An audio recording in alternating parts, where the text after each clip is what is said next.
जबर के सामने बन जाते हैं एक ललकार मुगल, जबर के सामने बन जाते हैं एक ललकार मुगल। हिम्मत वाली हर बस्ती के हैं सरदार मुगल, हैं सरदार मुगल, हैं सरदार मुगल।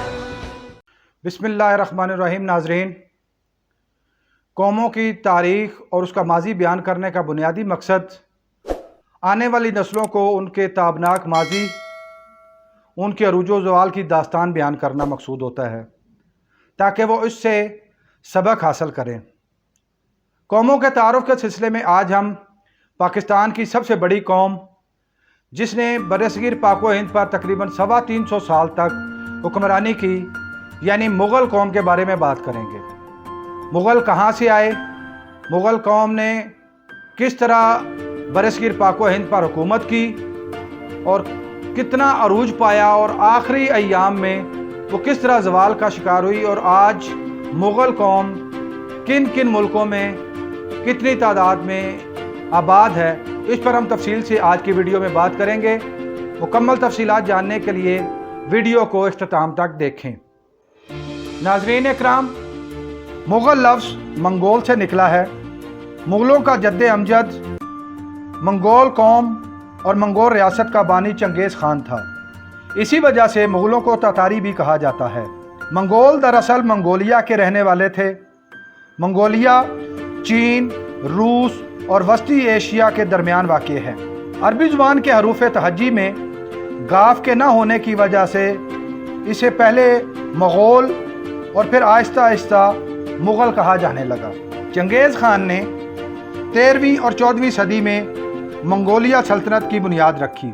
बाद अज़ां उसके बेटों और पोतों ने अफ़गानिस्तान, ईरान और मुख्तलिफ़ वस्त एशियाई रियासतों पर हमले किए और अपनी इस सल्तनत को वसअत दी। वो तमाम लोग जो अपने आप को मुग़ल कहलाते हैं, दरअसल तुर्क मंगोल फ़ौजियों की औलादें हैं। इसके बाद अमीर तैमूर लिंग और ज़हीरुद्दीन बाबर के हिंदुस्तान पर हमलों के नतीजे में ये लोग बरसगीर में आबाद हुए। अमीर तैमूर लिंग, जो कि तैमूरिया सल्तनत का बानी था, दरअसल तुर्क कबीले बरलास से ताल्लुक़ रखता था। सन 1398 को वो हिंदुस्तान में दाखिल हुआ और मुल्तान के रास्ते होता हुआ नई दिल्ली तक पहुंच गया, और इस महदूद अरसे में उसने दिल्ली को भी फतह कर लिया। बाद अज़ां वो लोग जो तैमूर लिंग के साथ आए थे वो हिंदुस्तान में ही आबाद हो गए और इसकी औलादें तैमूरिया मुग़ल कहलाती हैं। सन 1526 में ज़हीरुद्दीन बाबर ने दिल्ली के आखिरी सुल्तान इब्राहिम लोदी को पानीपत की जंग में शिकस्त दी और मुग़लिया सल्तनत की बुनियाद रखी। ज़हीरुद्दीन बाबर ने हिंदुस्तान के बहुत से इलाके फतह किए और उनमें बहुत से फलाही कामों का आगाज़ किया। इसके बाद उसके बेटे हमायूं और हमायूं के बेटे जलालुद्दीन अकबर ने हुकूमती अमूर को आगे बढ़ाया। जलालुद्दीन अकबर ने अपने दौरे इक़्तिदार में हिंदुओं को बहुत ज़्यादा अहमियत दी और इस्लाम के साथ हिंदू मत की तालीमात को गड़मड़ कर दिया। उसके इस तसव्वुर को दीन इलाही या दीन अकबरी के नाम से याद किया जाता है। जलालुद्दीन अकबर के बाद उसके बेटे नूरुद्दीन मोहम्मद जहांगीर, अल मारूफ शहजादा सलीम और उसके बेटे शाहजहां ने तख्त नशीनी इख्तियार की। इस अरसा में मुग़ल हुक्मरान बहुत ज़्यादा अय्याशियों में पड़ गए और हुकूमती और दिफाई मामलात कमज़ोर होते चले गए। सन 1656 में शाहजहां के बेटे औरंगज़ेब ने अपने बाप को तख्त से हटाकर उसको कैद में डाल दिया और ख़ुद तख्त सल्तनत पर विराजमान हो गया। सन 1612 में ईस्ट इंडिया कंपनी की बुनियाद रखी गई और उसने आहिस्ता आहिस्ता पूरे हिंदुस्तान पर कंट्रोल संभालना शुरू कर दिया। नाज़रीन इकराम, सन 1857 की जंग आज़ादी में अंग्रेज़ हुक्मरानों ने मुग़लिया दौर के आखिरी शहनशाह बहादुर शाह ज़फ़र पर बगावत का मुकदमा चलाया।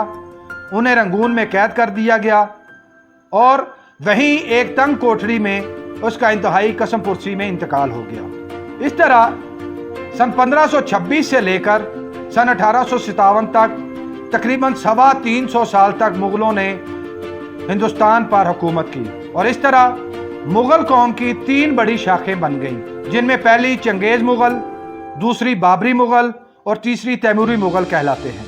मुग़लिया सल्तनत के ज़वाल के बाद हुक्मरान ख़ानदान के लोग वहाँ से हिजरत करके पहाड़ों पर आबाद हो गए और उनकी सबसे बड़ी तादाद कश्मीर में जा आबाद हुई, जो आज आज़ाद कश्मीर कहलाता है। मुग़ल हुक्मरानों को शोबा तामीर से इंतहाई दिलचस्पी थी और उनकी तामीरात आज भी उनकी तारीखी हुक्मरानी का मुँह बोलता सबूत हैं। हिजरत के बाद हसूल मुआश के लिए मुग़लों ने तामीराती शोबे को ही बतौर पेशा इख्तियार किया और राजगिरी यानी मिस्त्री, तरखान यानी लकड़ी का काम करने वाले बढ़ई और लोहे का काम करने लोहार वगैरह के पेशों को इख्तियार किया, जबकि रावलपिंडी डिवीज़न और खानेवाल विहाड़ी के मुग़लों ने ज़राअत के पेशे को इख्तियार किया। एशियाई ममालिक में मुग़लों की आबादी कुछ यूँ है।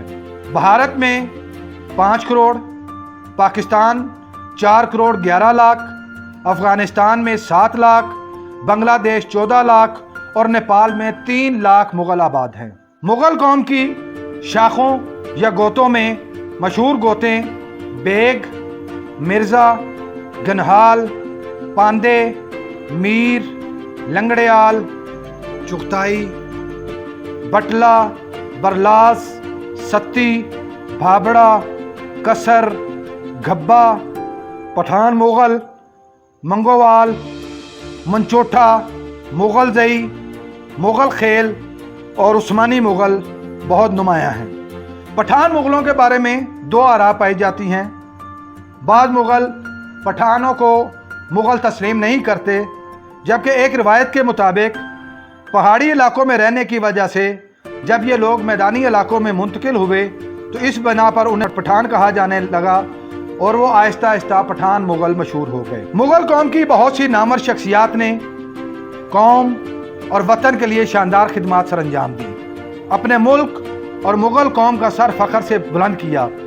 उनमें मिर्ज़ा असदुल्ला गालिब, मिर्ज़ा अल्ताफ़ हुसैन हाली, पाकिस्तान के पहले सदर सिकंदर मिर्ज़ा, मुफ्ती मोहम्मद शफ़ी उस्मानी, अल्लामा मोहम्मद अशरफ अली थानवी, लेफ्टिनेंट जनरल साहिर शमशाद मिर्ज़ा, मशहूर अदीब मिर्ज़ा फ़रहतुल्लाह बेग, शायरा असमत चुगताई, डॉक्टर फहमुदा मिर्ज़ा, डॉक्टर ज़फ़र मिर्ज़ा, सहाफ़ी नासर बेग, मशहूर अदाकार नदीम बेग, मशहूर शायर रसा चुगताई, गुलूकार वारस बेग, मशहूर खिलाड़ी सानिया मिर्ज़ा, क्रिकेटर डायना बेग, कोपैमा शाहीन बेग, सहाफ़ी अनवर बेग, जनरल मिर्ज़ा असलम बेग, साबिक़ आर्मी चीफ मिर्ज़ा अज़ीम बेग, मशहूर गुलूकारा आमना बेग, मशहूर शायर मुर्तज़ा बरलास और आज के मशहूर सहाफ़ी